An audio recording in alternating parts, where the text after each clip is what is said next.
બનાસકાંઠાના ગામડાઓમાં પહોંચ્યા નર્મદાના નીર। પાલનપુરના મલાણા ગામમાં નીરના વધામણા કરવામાં આવ્યા છે।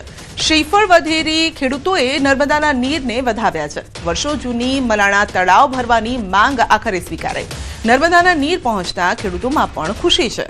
2 વર્ષ અગાઉ મલાણા તળાવ ભરવાની માંગને લઈને એક જન આંદોલન પણ છેડાયું હતું, પરંતુ આખરે સંતોષ છે લોકોને કે પાણી પહોંચ્યા છે।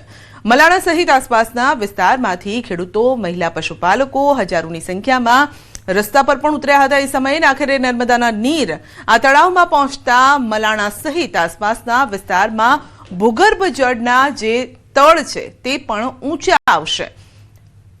તો ઉનાળો શરૂ થાય એ પહેલા જ આ નીર પહોંચી ગયા છે, જેની કહેવાય કે ખુશી પણ લોકો વ્યક્ત કરી રહ્યા છે, કારણ કે આ જ પાણીને લઈને જળ આંદોલન પણ છેડાયું હતું અને આખરે આ પાણી તળાવમાં પહોંચ્યા છે, નર્મદાના નીર પહોંચ્યા છે, જેથી ખેડૂતો, પશુપાલકો, ગ્રામજનો ખુશ।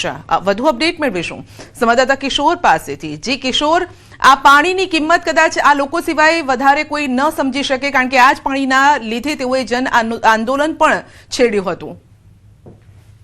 ચોક્કસથી સંધ્યા, પાલનપુર તાલુકાના મલાણા ગામના અને આજુબાજુ ગામના લોકોએ 2 વર્ષ અગાઉ મલાણાનો તળાવ ભરવા માટે આંદોલન છેડ્યું હતું અને જન આંદોલનમાં મોટી સંખ્યામાં લોકો જોડાયા હતા અને વર્ષો જૂની જે મલાણા તળાવ ભરવાની માંગ હતી તે સ્વીકારાઈ છે અને આજે મલાણા ગામની અંદર નર્મદાના નીર પહોંચતા અને મલાણા ગામને તળાવ ભરવાની વાત શરૂઆત થતા આજે ખેડૂતોએ શ્રીફળ વધેરીને નર્મદાના નીરને વધાવ્યા છે અને આ ખેડૂતોની જે માંગ હતી તળાવ ભરવાની તે માંગ પૂરી થતા અત્યારે તો મલાણા ગામ તેમજ આજુબાજુના 4 થી 5 ગામોમાં ખુશીનો માહોલ છે કે તળાવ ભરાશે તો જે પાણીના તળ છે તે ઊંચા આવશે અને ખેતી માટે જે છે તે આ પાણી કામ લાગશે, તેને લઈને ખેડૂતો અત્યારે ખુશખુશાલ જોવા મળી રહ્યા છે। સંધ્યા જી, આપનો આભાર।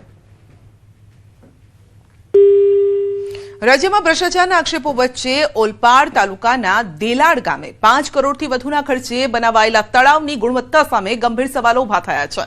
સુડા દ્વારા બનાવાયેલ અને માત્ર 6 મહિના પહેલા જ લોકાર્પિત આ તળાવમાં ગેરરીતિ થયાનો આક્ષેપ ખુદ ગ્રામ પંચાયતના સભ્યએ કર્યો છે। ફરિયાદ બાદ SVNITની ટીમે સ્થળ નિરીક્ષણ કર્યું, સેમ્પલ પણ તપાસ્યા, જેમાં બાંધકામની ગુણવત્તા અસંતોષકારક હોવાનું સામે આવ્યું।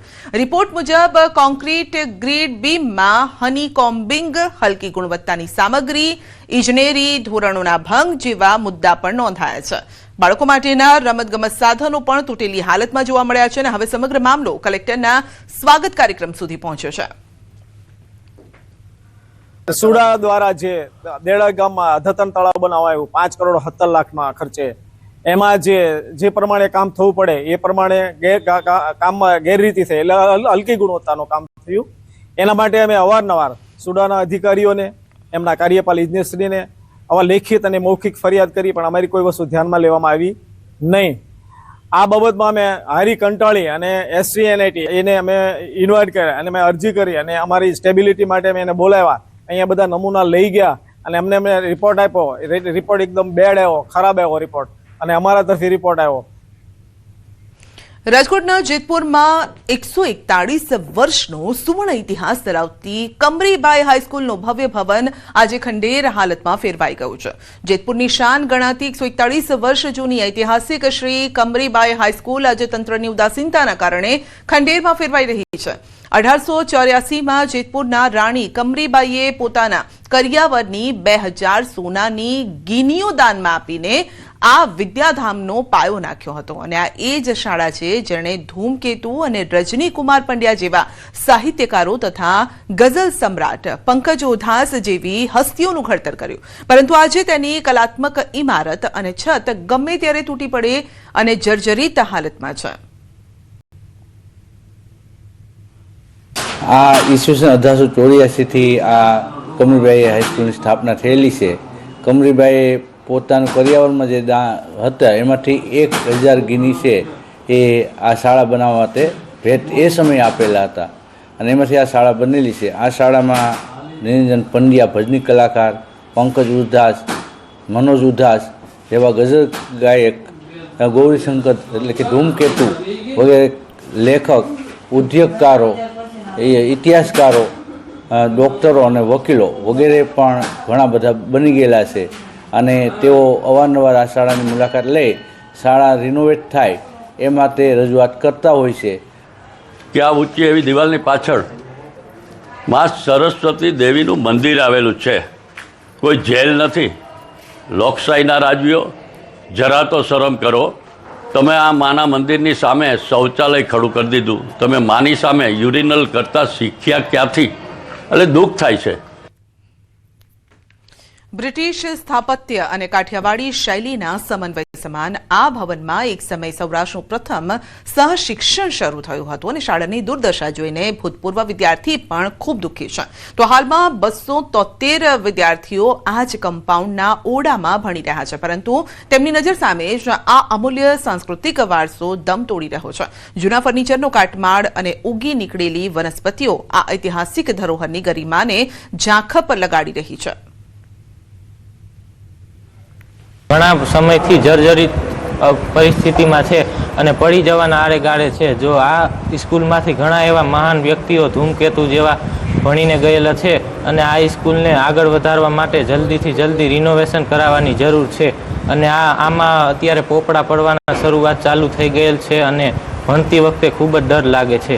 આ સ્કૂલમાં 140 વર્ષ જૂની છે, જે પાટિયા બધાય તૂટેલા છે, એનું રિનોવેશન કરવા ઈચ્છું છું. જે સરકાર પાસેથી હું અપીલ કરવા માંગુ છું કે જે રિનોવેશન કરી શકે. અહીંયાથી કેટલાક નામાંકિતો ડૉક્ટરો, એન્જિનિયરો, કેટલાક આર્ટ્સ કોમર્સના વિદ્યાર્થીઓ ભણી ચૂક્યા છે.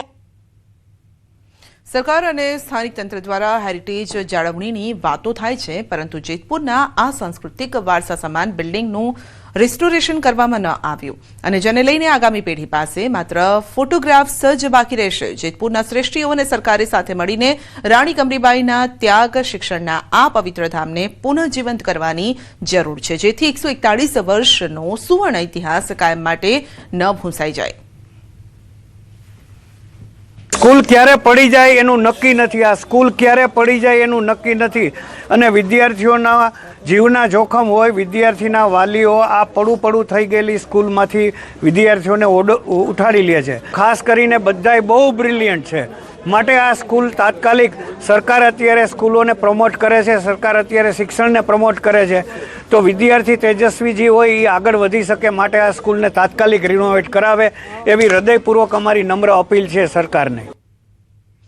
રાજકોટ સૌરાષ્ટ્રના અગ્રીમ ગણાતા ગોંડલ માર્કેટિંગ યાર્ડમાં ધાણા અને મરચાની આવકનો નવો રેકોર્ડ નોંધાયો છે.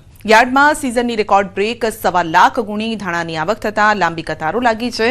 ગીર સોમનાથ, જૂનાગઢ, પોરબંદર સહિતના જિલ્લાઓમાંથી ખેડૂતો ધાણાના 20 કિલોના 1100 થી 2400 રૂપિયા સુધીના ભાવ પણ મેળવી રહ્યા છે. બીજી તરફ ગોંડલ યાર્ડ ગોંડલિયા મરચાથી પણ છલકાયું છે. મરચાની સિઝનની રેકોર્ડ બ્રેક 25,000 ભારીની જંગી આવક થઈ છે અને મરચામાં પણ ખેડૂતોને 20 કિલોના 1500 થી લઈ અને 8,000 રૂપિયા સુધીના મબલક ભાવ મળ્યા છે. આગામી નવી જાહેરાત ન થાય ત્યાં સુધીમાં ગોંડલ યાર્ડમાં ધાણા અને મરચાની આવક સત્તાવાર રીતે બંધ કરવામાં આવી છે.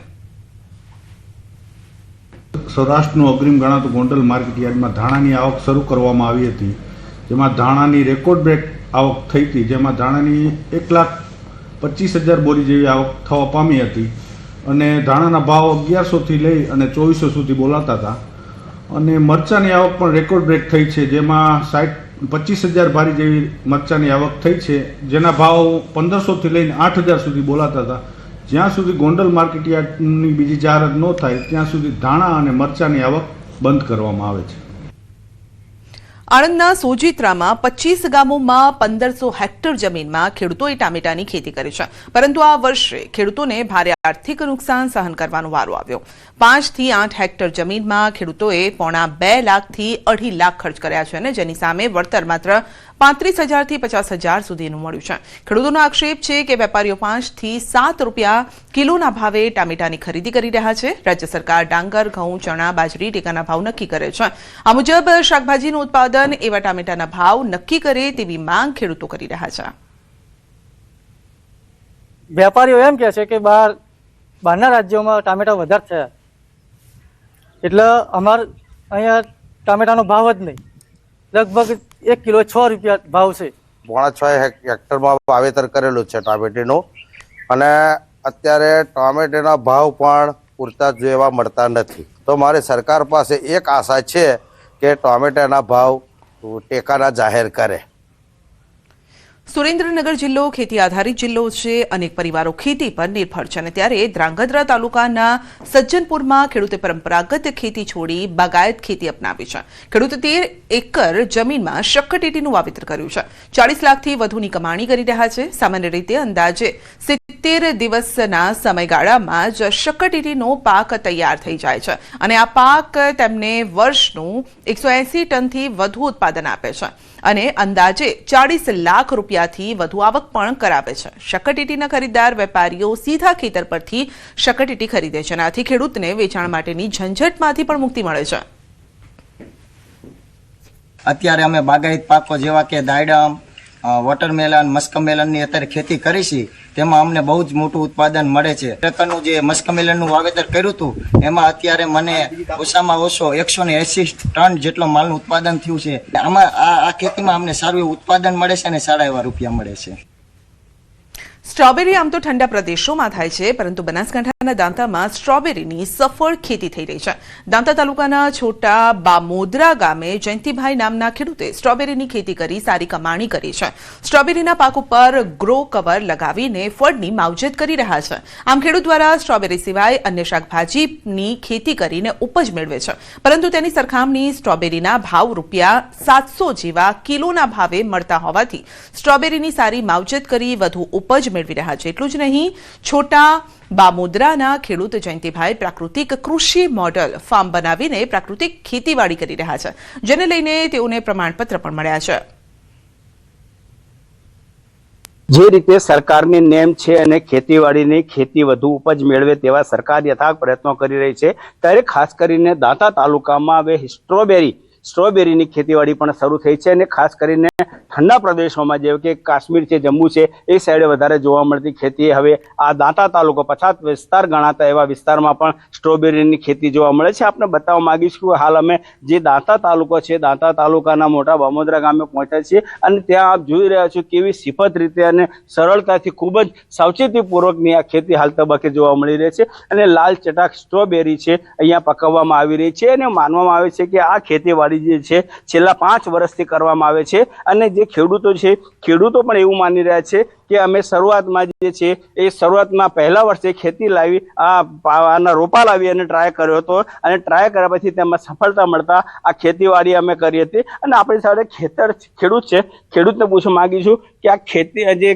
સ્ટ્રોબેરીની ખેતીવાડી કરી છે કેટલા વર્ષથી કરો છો અને કેવી ઉપજ થાય છે, શું કહેવું? 5-1 વર્ષથી સ્ટ્રોબેરીની ખેતી કરીએ અને સારું એવું રિઝલ્ટ મળે છે. અહીંયા ગ્રો કવર લગાવેલા છે, બધું સારું છે. આમ કેટલા છોડવા લાયા હતા અને શરૂઆત કેવી રીતે કરી આ ખેતીની? છોડવા 2000 જેવા હતા અને હિમાચલ પ્રદેશથી લાયા. સાહેબો ગયા હતા પેલા ચીની સંસ્થામાંથી ને એ બધા તે લાયા પેલા. ખાસ કરીને આજે આ વાતાવરણ એને કેવું જોઈએ છે અને ખેતીવાડી જે સ્ટ્રોબેરીની છે કેવા પ્રકારની તેરી છે, પાક કેવો થાય છે? સ્ટ્રોબેરીને ઠંડો પ્રદેશ જોઈએ. આ વિસ્તારમાં બહુ ગરમી પડે તેમ છતાં પણ અહીંયા થાય ઠંડુ રાખીને કરીએ છીએ અમે. કેટલા વર્ષથી કરો છો અને પાક કેવો થાય છે? બે વખત જેવી કરી આ સુધી તો